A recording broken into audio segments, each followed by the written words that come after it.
Brought to you by ITC sunrise मसाले, स्वाद बिहार का। उपेंद्र कुशवाहा को राज्यसभा तो बीजेपी भेज रही है, लेकिन कार्यकाल छोटा मिला है। उपेंद्र कुशवाहा को तकरीबन 2 साल का कार्यकाल मिला है। उपेंद्र कुशवाहा के साथ बीजेपी ने जो खेल किया है, इस पर आरजेडी का दुख छलका है और आरजेडी की तरफ से दावा यह कर दिया गया कि बीजेपी ने उपेंद्र कुशवाहा को लॉलीपॉप पकड़ा दिया है। एक तरफ उपेंद्र कुशवाहा एनडीए की ओर से उम्मीदवार घोषित किए गए और दूसरी ओर उनको कहीं ना कहीं रोकने के लिए भारतीय जनता पार्टी के द्वारा पवन सिंह को राजनीतिक रूप से इस्तेमाल किया गया। उनको फिर लॉलीपॉप दिया गया कि राज्यसभा सदस्य आपको बनाया जाएगा और राज्यसभा सदस्य में भी उनको कितने दिनों का कार्यकाल दिया गया है, करीब 1.5 साल का कार्यकाल। उपेंद्र कुशवाहा जी, आप स्वयं को बड़ा नेता समझते हैं, लेकिन भारतीय जनता पार्टी आपकी राजनीति को, आपके सोच को, आपके राजनीतिक आयाम को कहीं ना कहीं वहीं तक सीमित कर देना चाहती है कि आपके संबंध में लोग ये समझने लगे कि अपने लिए, अपने स्वार्थ के लिए, अपने आप को बचाए रखने के लिए ये भारतीय जनता पार्टी के साथ जुड़े हुए हैं। ये तो सर्वविदित है।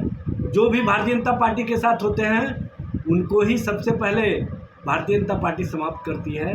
ये बात पहले से भी सबको पता है और ये कार्य भारतीय जनता पार्टी तरीके से करती है और उनके साथ जो लोग हैं वो कहीं ना कहीं अपने राजनीतिक अस्तित्व के लिए, अपने आप को बचाए रखने के लिए इस तरह के खेलों में, इस तरह के झांसों में फंसते रहे हैं। जैसे ही आरजेडी ने उपेंद्र कुशवाहा पर निशाना साधा, उसके बाद उपेंद्र कुशवाहा की पार्टी ने भी पलटवार किया और तीखा हमला आरजेडी पर बोला। आरजेडी के विभिन्न प्रवक्ताओं का मैं कल से ही बयान देख रहा हूँ। मुझे लगता है कि आरजेडी के फ्रस्ट्रेशन की हाइट अब हो गई।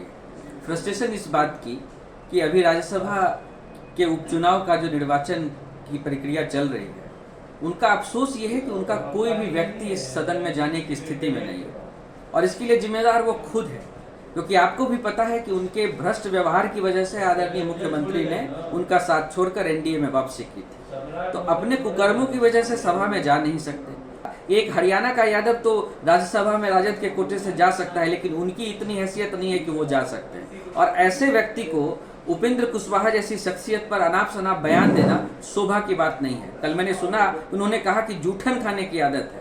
उन्होंने और भी कई आपत्तिजनक बातें कही हैं और मैं इसकी कठोर निंदा करता हूँ। देखिए, मैं बिल्कुल स्पष्ट रूप से आपको ये बताना चाहता हूँ कि एनडीए के साथ जो हमारी पार्टी का गठबंधन हुआ है, उसमें एक दूसरे के प्रति सम्मान की भावना है और यही वजह है कि उपेंद्र कुशवाहा जी को राज्यसभा में भेजने का मौका दिया गया है और हम लोग इसकी भूरी भूरी प्रशंसा करते हैं। अब उनकी अपनी परेशानी ये है कि वो न 3 में है न 13 में, तो अनाप शनाप बयान आदरणीय उपेंद्र कुशवाहा जी के लिए दे रहे हैं। और मैं एक बात और स्पष्ट रूप से कहना चाहता हूं कि इस तरह की बयानबाजी आरजेडी की मानसिकता कुशवाहा समाज के लिए क्या है, इससे भी परिलक्षित होती है। पूरा कुशवाहा समाज इस बात का पुरजोर विरोध करता है जो उन्होंने आपत्तिजनक बयान उपेंद्र कुशवाहा जी के लिए दिया है।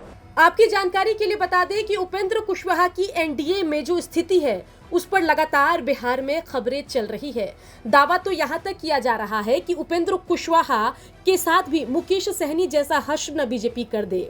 बता दें कि इससे पहले मुकेश सहनी को विधान परिषद की ऐसी सीट दी गई थी जिसका कार्यकाल बेहद छोटा था।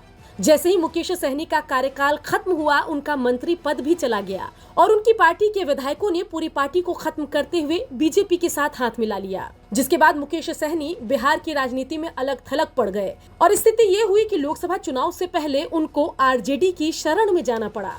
बता दें कि राजनीति के जानकार ये भी मान रहे हैं कि जिस तरह से उपेंद्र कुशवाहा का ट्रैक रिकॉर्ड रहा है, इसलिए भी बीजेपी लंबे कार्यकाल वाले पद के लिए उपेंद्र कुशवाहा पर भरोसा नहीं कर पा रही है।